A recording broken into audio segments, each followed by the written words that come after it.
My name is Frank Wolpers. I'm the Global Sales Director for the Process Analytics business of Hamilton.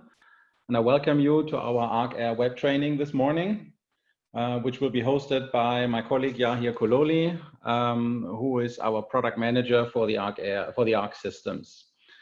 Once again, thank you very much for joining. And with this, I'm handing over to my colleague Yahir to get us through the ArcAir web training. Thank you. Thank you, Frank, for the introduction. So my name is Yahir Kololi. I am working at Hamilton since 2009 and supporting the ARC technology as a senior product manager. The topics for today are, first of all, what is ARC? And I will show you a short video about ARC. Then we go through the ARC use cases. And based on the use cases, I will demonstrate this in a live demo on ArcAir, what we can do with ArcAir, what kind of functionality and benefits we will have with ArcAir.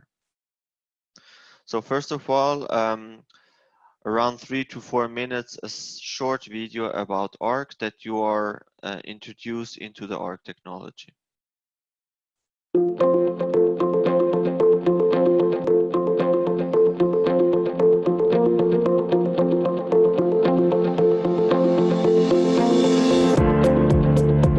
A process using traditional analog pH sensors begins with at-line calibration immediately prior to a run. Since the health of the sensor is not known at the time of installation, a technician may experience a failed calibration, meaning additional time and work to troubleshoot or retrieve a new sensor.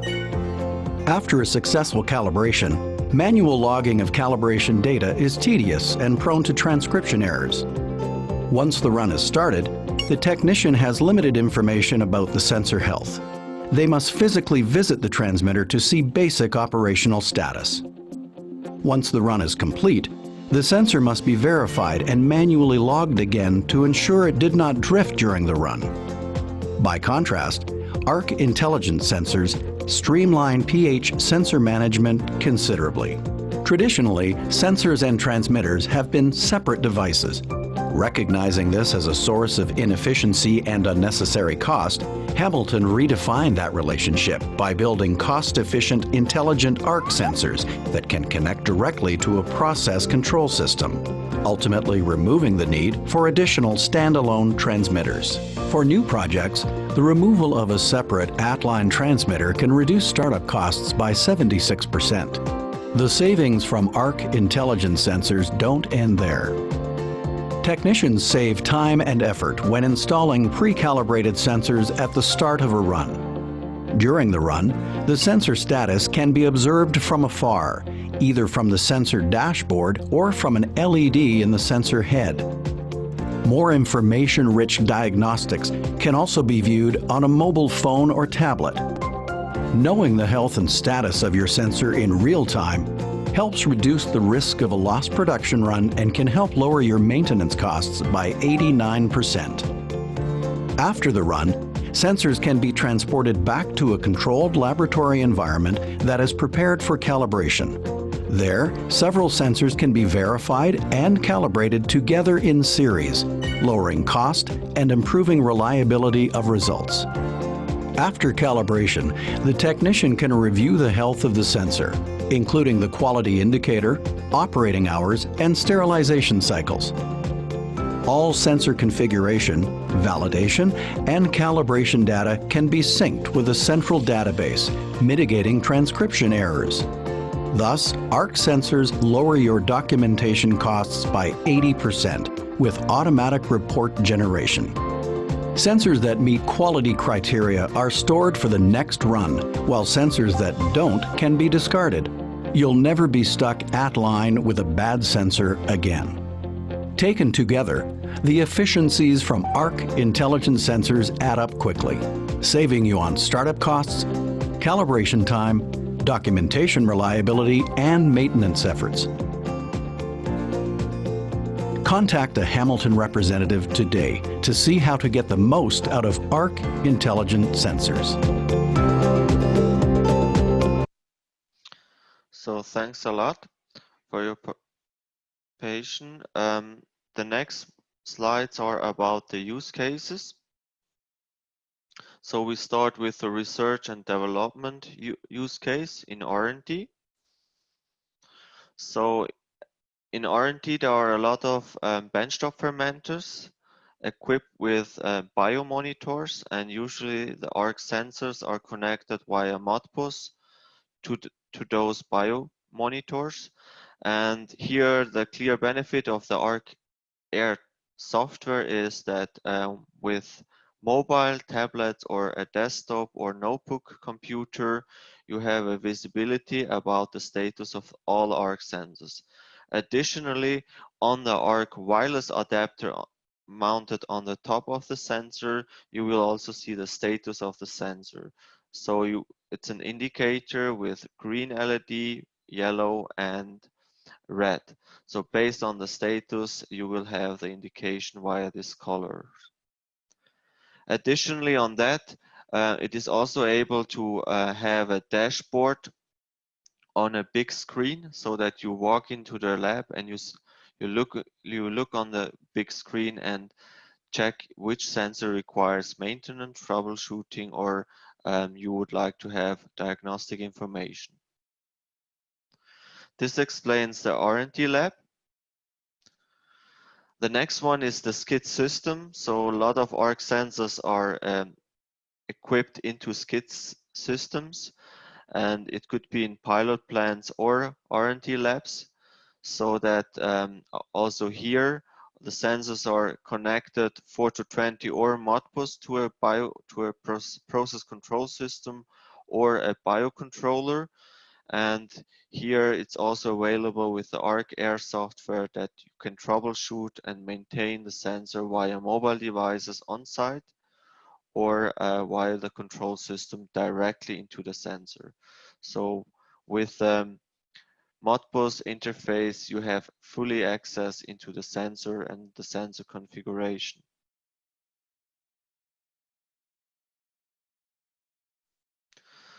So the next use case is production under GMP.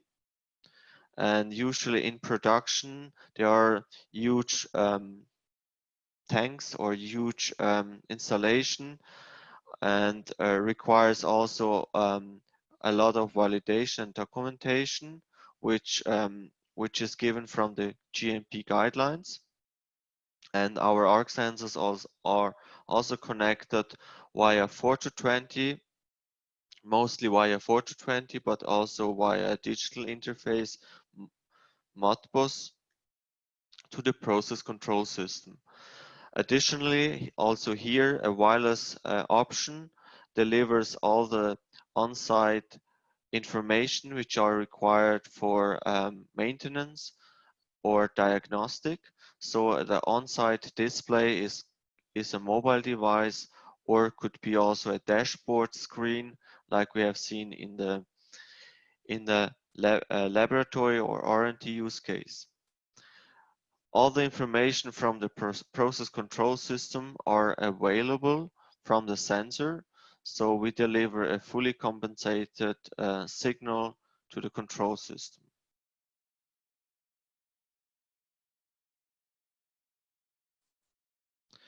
We also support the explosive environment. So we have also sensors which are approved, X-approved for Zone 0. And we have also mobile devices like the ViewX mobile, which has a Zone 1 certification to troubleshoot, maintain, or get the diagnostic information from the sensor.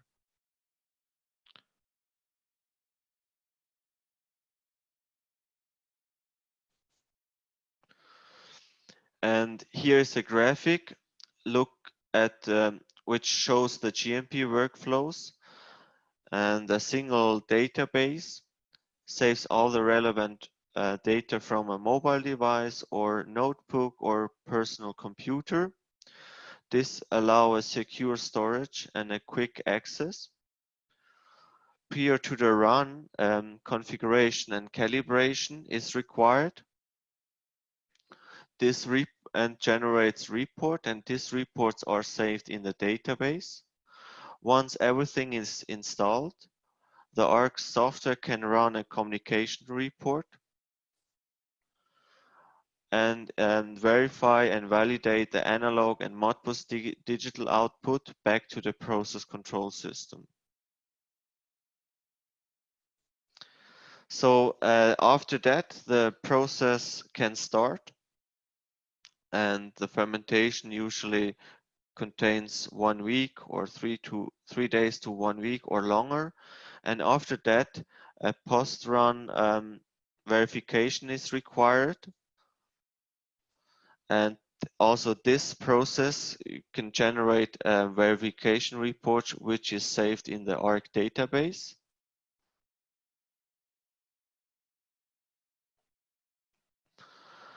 And all the reports can be generated and stored by technicians based on the user roles provided during the setups. So with the ArcAir, you can generate different user roles, different user rights to validate and configure all these required settings all over the GMP process.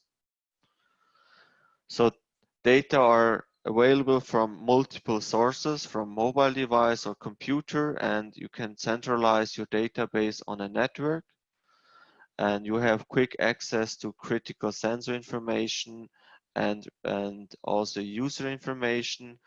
This follow the CFR Part 11 and audit trail, which is proved, and also the GMP guidelines. So a lot of GMP customers are already using those functionalities.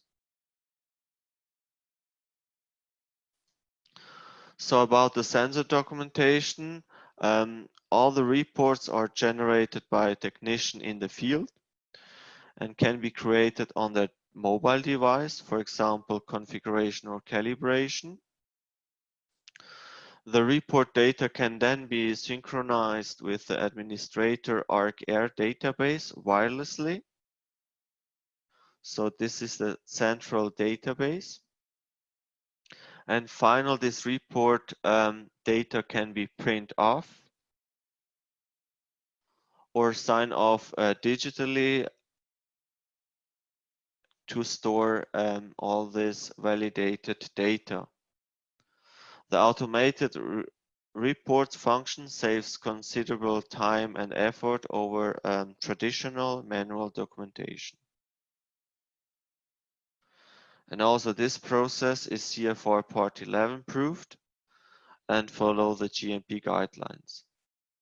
So there is no handwriting required on the documentation.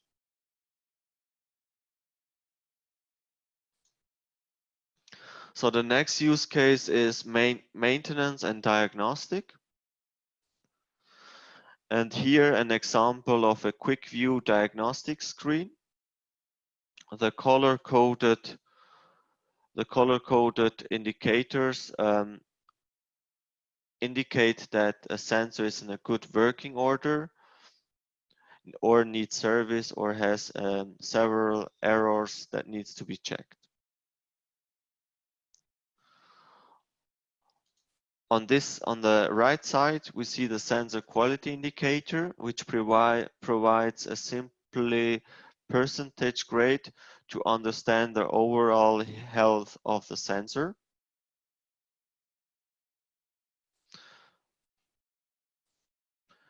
And all of the factors that makes the quality indicator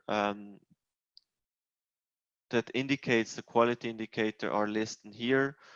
For example, the operating hours, temperature cycles, cleaning cycles, operating hours over a certain temperature, which has an indication on the quality indicator.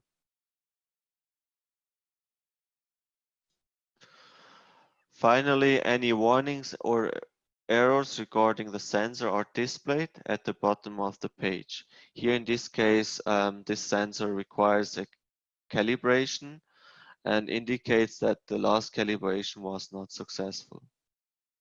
So you will have a text string which gives you an explanation about the sensor error or warning. And here the laboratory calibration within a production. One of the benefit of the intelligent sensor is that you can prepare everything in a laboratory before using the sensors in the production. So this simplifies the operation with a ready-to-use sensor. And this is possible in 3 steps. Laboratory calibration, so you do everything in the laboratory, you calibrate the sensor in a lab, you configure, you do the maintenance, you troubleshooting, and also validate the sensor. And as soon as you have validated the sensor and the sensor ready to operate, you could store them. You store them for the production. And you store them with the validation documents, and as soon as you have broken sensor in the production, you take one sensor with the validation documentation and with the mobile device and install it. Everything is pre-configured, pre-calibrated and validated so that the time in a clean room is shortened, and also the downtime of the process is shortened also dramatically. As soon as you verify and do the communication reports, the sensor is ready to run and your process is validated.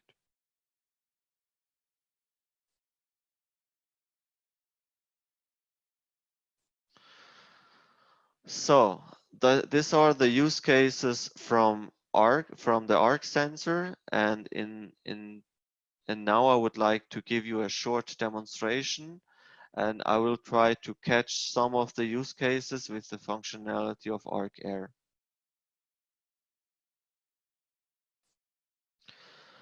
If you would like, you can scan the barcodes, and you can also download ArcAir Lite version if you are interested.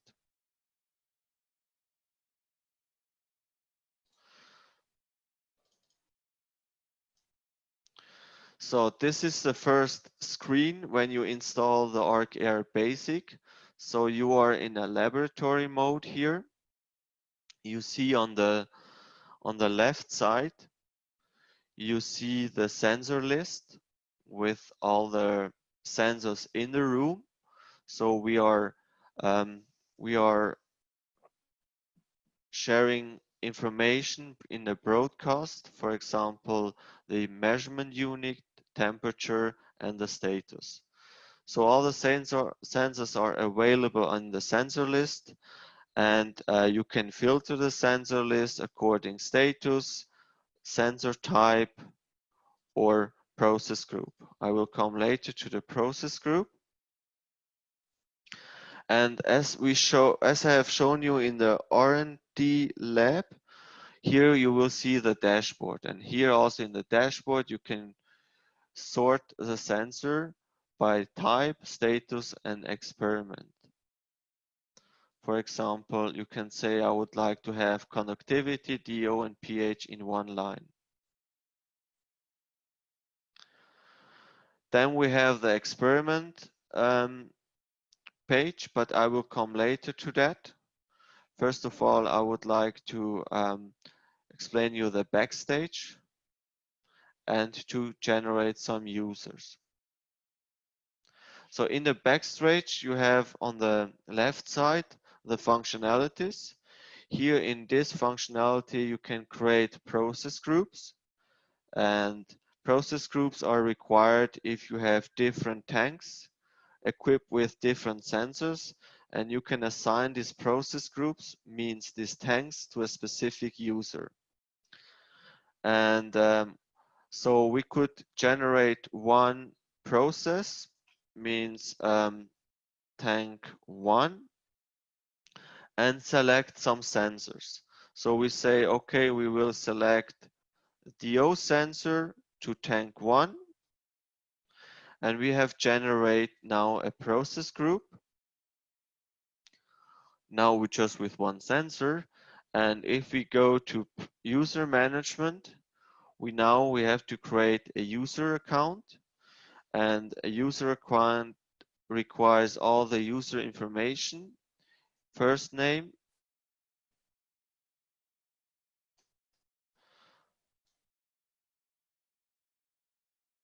and organization.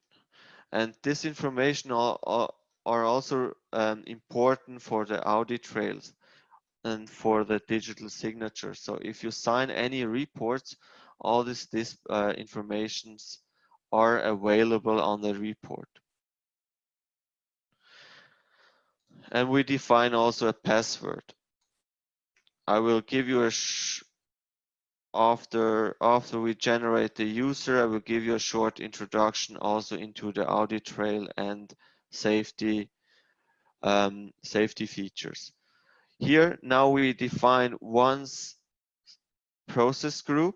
This was tank 1, which we can assign to this user, and we can also define what kind of user role this user should have. It is an administrator. In this case, the first user is an administrator.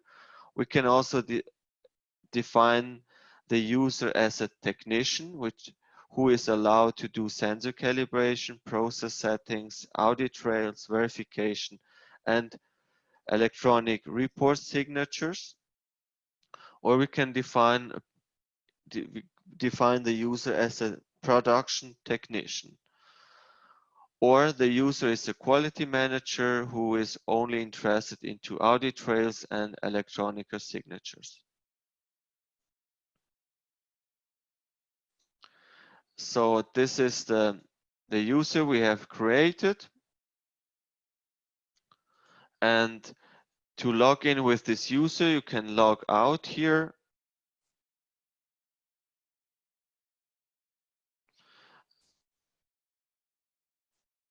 And log in with your name, with your account.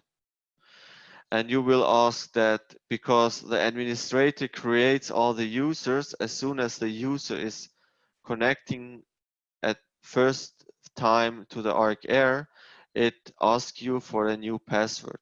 You don't want to have the password which the administrator defines for you. And this is also a CFR Part 11 requirements we have to follow in the ArcAir.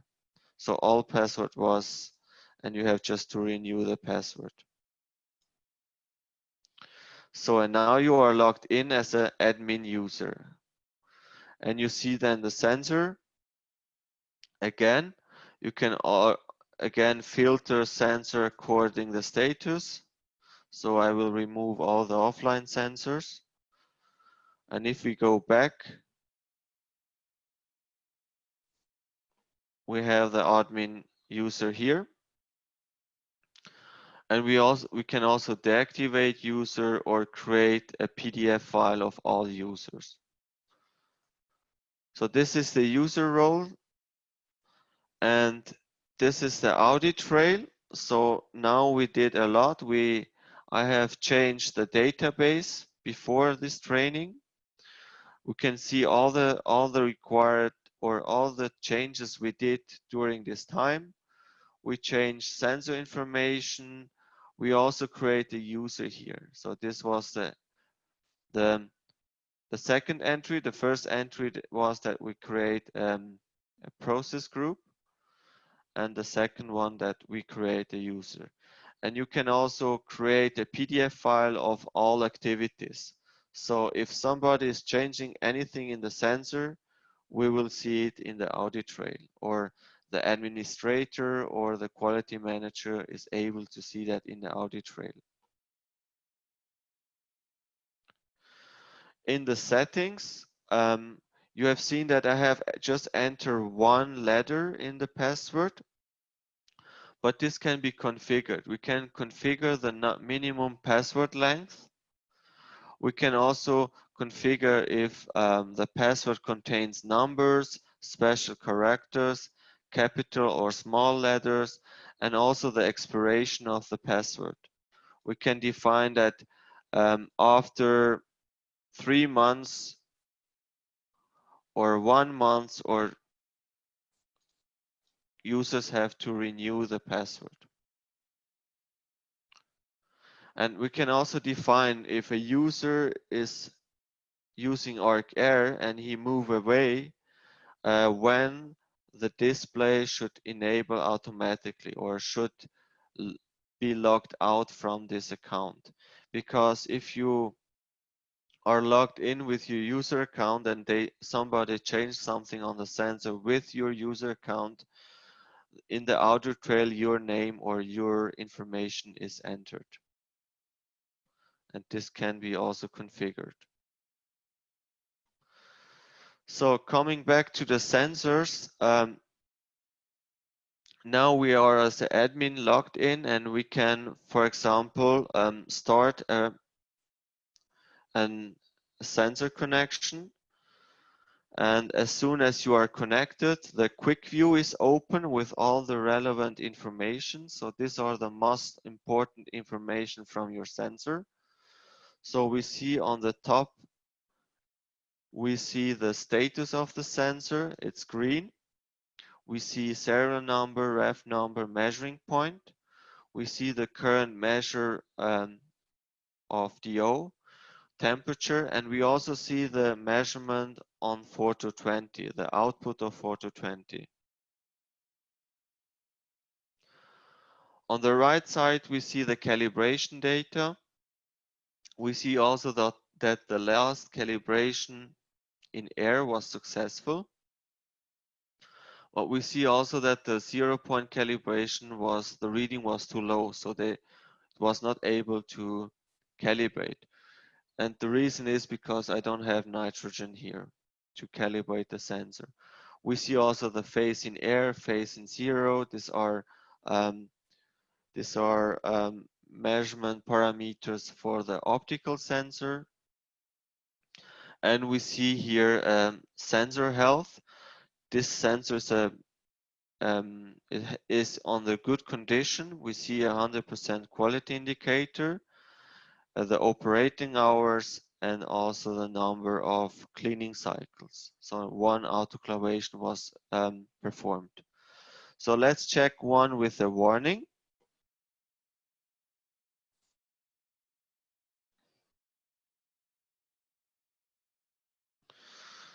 So here we see a yellow status.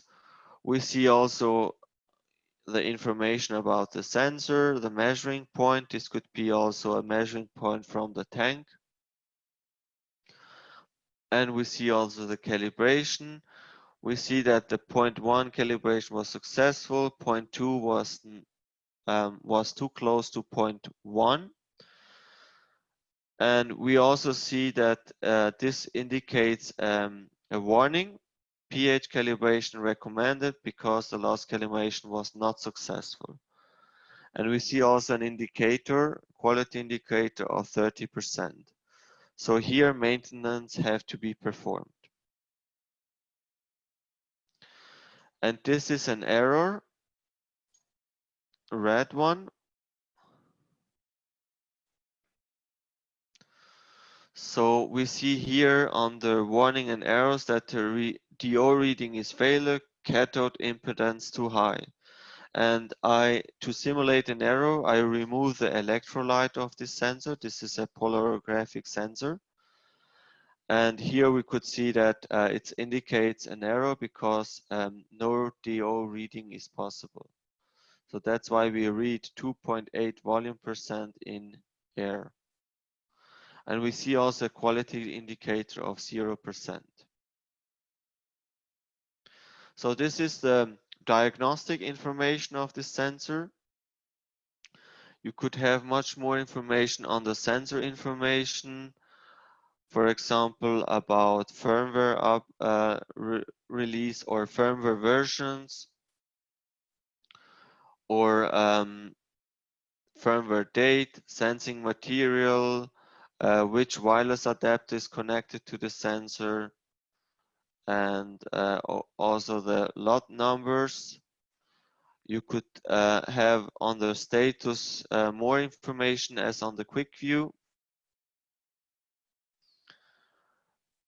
And also what I said before, you can define a measuring point. You can say here tank 1, because this sensor was assigned to tank 1.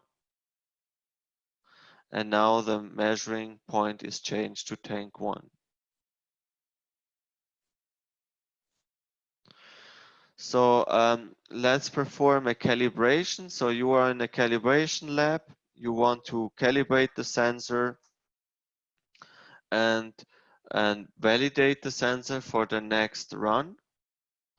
So you click on calibration, and you will be guided through a wizard. So here it states that place sensor in air and click start.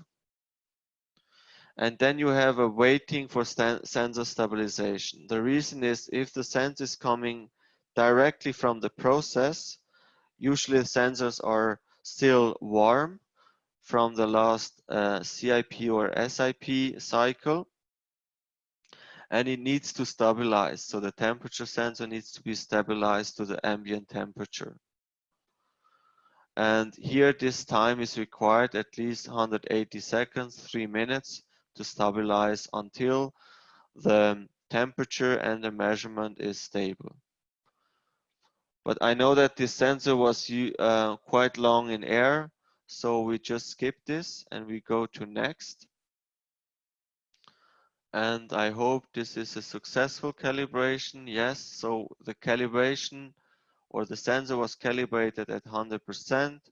The quality indicator was 100%, so perfect condition.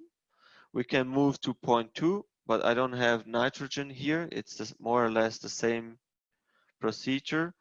Or we can save the report. And if we save a report, as I have shown you under the GMP process, it will save all the relevant data in the database. And if we go to reports, we will see here that we create a report, a calibration report, the ID, who creates it, and the validation time. And we can open that in a PDF. And the report looks like this. We have here the user information. We have the company information. You can put title or process indication on it. We have the timestamp.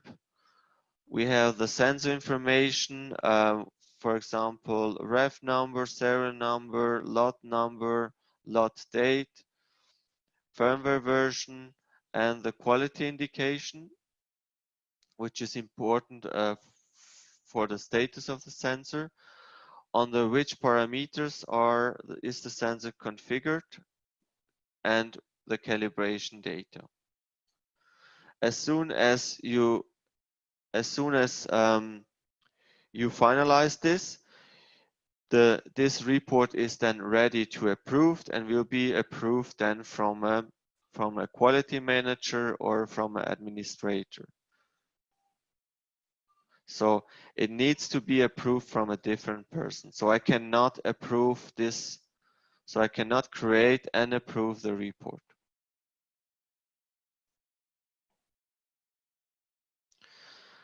Then as soon as you finish the calibration, you would like to configure the sensor according to SOP. So you can start the configuration under settings. So for example, the measurement settings.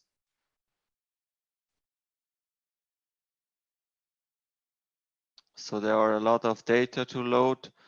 And here we see the measuring point, which you can change, the measurement unit, volume, saturation, ppb, ppm or millibar in this case, temperature unit, salinity, pressure, and there are a lot of configuration. Basically, this information are on a SOP which are required, and you set up the sensor according to the SOP in the lab. You do maybe calibration settings or interface milliamp settings. You define the mode of the analog output.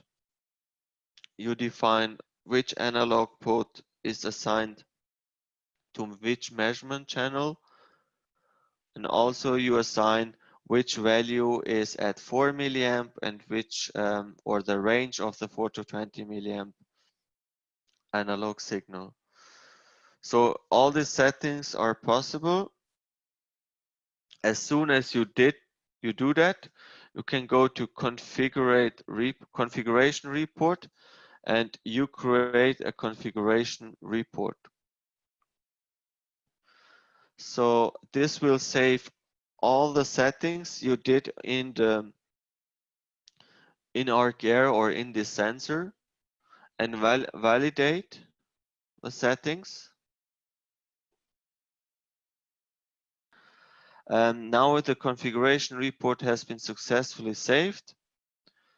Then we go to report and we see here the configuration report. We click on it and create a PDF.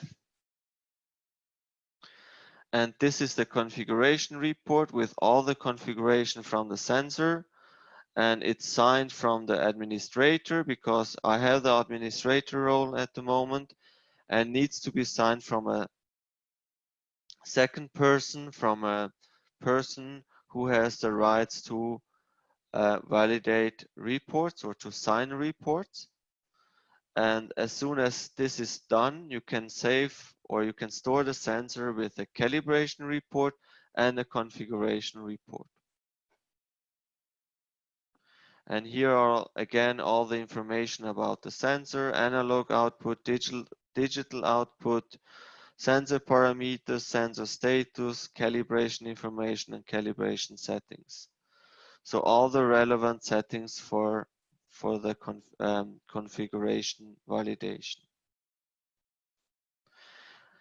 As soon as this is finished, you have a broken sensor in your production, or you want to replace a sensor in production, you go for a communication validation. So you start your installation, and as soon as you start the installation, you would like to validate them. So first of all, you define an acceptance tolerance. For example, I accept 0.5 milliamp deviation, in this case a 4 to 20, and I set a 12 milliamp fixed value. We start and we go to the process control system and read the value which is given from the sensor. And we read, for example, 12.3, so slightly higher, but still within the tolerance. And no, this is 4 to 20, it's failed. It's also a good indication. We can enter why it's failed. We just try again. We put 0.5, 12. We start and we put 12.3. And now the communication validation is successful. Fixed value was 12 milliamp, and we were within the tolerance, and we can save the report. And now we generate a communication validation report, and now the sensor is ready to be used in the process, because we validate the calibration, we validate the configuration, and also the communication. And here again, we see the communication report. And this also needs to be signed from a second person here. And this process validates your sensor in a GMP environment. So after the fermentation, everything is done. You do the cleaning cycles, and now you would like to verify if the sensor was measuring correctly during the process. So you choose verification. This is a post-run verification step. You define a tolerance, for example, 0.5% saturation. You define in which standard you would like to verify that, in air, and you start it. So now the sensor will check what I am measuring. Is the sensor within the tolerance? And is also waiting the stabilization time, because if the sensor is coming from a warm tank, it requires to cool down and to stabilize. At least in 3 minutes, this should be fine. As we know that my sensor is quite long in air, we just skip this process. And here we see a successful verification. Measurement value was 99.98% saturation. The theoretic nominal value was 100% and the tolerance was 0.5%. So we were within the specification, and also here we can save the report. And as you see, there is no manual writing. Everything is done automatically in the background. And here we see also the verification point. Here verification in air was successful. It was signed from the administrator and require an approval from a second person. And you can do as many verification points as you want. And here again, you have all the relevant information. So that was the validation process in a GMP environment. And I would like to give you a very short introduction in experiment, because time is running. And it's you can also generate an experiment. You can select up to 3 sensors and define an experiment, means bacteria fermentation. And this is good if you don't have a biocontroller, you have a simple bioreactor without a biocontroller, and you can use the experiment to record data. Let's say all 3 seconds. You define which temperature sensor you would like to select, and also where do you want to save the data, the recorded data. So as soon as you save, you will see a graph. So we will see here the 3 sensors, the conductivity sensor, the oxygen sensor, and also the pH sensor. And we see here also a status of the experiment. Yellow means one of the sensor has a warning. So if this sensor would have a green light, we will also see a green light on the experiment. This means that if something goes wrong during your experiments, you will see that immediately on the LED indication on the wireless adapter. You will see that on the dashboard, and you will see that also on the experiment list. And here we can make notes and say on pH 7.2 we perform a product calibration, for example. And this will be saved in the report. You can zoom in, you can configure the axis here. You can change the settings, or you can see also the reports which are selected or assigned to these sensors. So you have here the whole history of the sensor, and exactly. So that's about the experiment. You can also delete all the data or export. As soon as you export, we will have an experiment file here in Excel, and you see all the 3 sensors with measurement value, unit, status. So this is conductivity, this is oxygen and pH.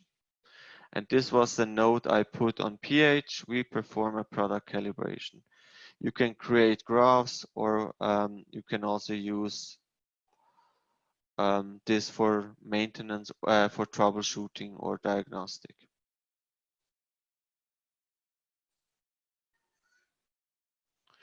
So this was a very short introduction. We have much more functionality, but these are the main features or the main functionalities which are important in a R&D, in the production, or also for skid builders. So we go back to the presentation. So my last presentation about the ArcAir packages. We have a light packages with read only. We have basic with sensor calibration and configuration with different multiple languages and firmware update functionality. And the advanced version has all the functionality for GMP and CFR Part 11 compliance, with audit trail, user roles, and with a centralized encrypted database, which supports also electronic signatures. So now I'm happy to answer questions if there are questions. So Frank, I see no open questions. Yeah, I was so free to answer a couple of questions on the fly already in parallel. Good. As you were presenting. So one question, maybe you can answer that as well. So one question was about considering the life of a pH sensor, can we have a detachable transmitter part of the pH sensor?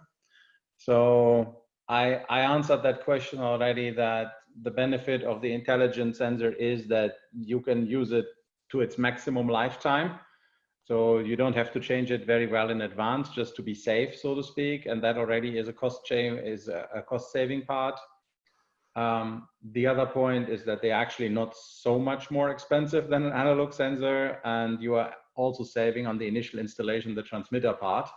So all in all, I think we have some proof that it is over a certain period of time, the total cost of ownership is not significantly higher, or actually the same than an analog sensor. Don't know if you want to add anything to that. I think this is perfect. So I have nothing to add on that. It's exactly that what I would also say. The cost benefit from an ARC sensor comes from installation, maintenance, and diagnostic information, and also the documentation. So you save a lot of time on this. And yes, the difference between analog and ARC is not big, so not huge. Yeah. Then, and another question was, while you were during your presentation, came a question regarding the calibration of the sensor, and you were right at that point when you actually presented that, how to do the calibration of the sensor in the lab with ArcAir. So Okay. I guess that question has been answered simply by your presentation. Then the other one was about the various versions of ArcAir, which you are just showing now on your last slide. And there was a question about the advanced version, if this can be downloaded as well. And I answered that yes, but it is a paid license. So you basically have to pay for it when you download it. Or you get it together with our with our tablet, with our ArcAir mobile, Exactly. where it is already pre-configured with the advanced version. I forgot to answer that, sorry. Anything you want to add on that one, Yahir? Yes, if you want on a PC, you can download the basic version and you can order a wireless converter with a license key, with advanced license key, or you have a ArcAir Advanced tablet, and you can upgrade your PC version with the tablet. So you need to have a license key for the advanced version. You cannot just download it for free. Yeah. I do not see any additional questions coming. I also do not see anything else on the chat. So we very much appreciate your attention today to this web training. Thanks for joining us, and we are hopeful to be able to see you personally soon in the future. And until then, I wish you all a very good day. Stay safe and stay healthy. And once again, thanks for joining our webinar. Bye-bye. Bye-bye. Thank you.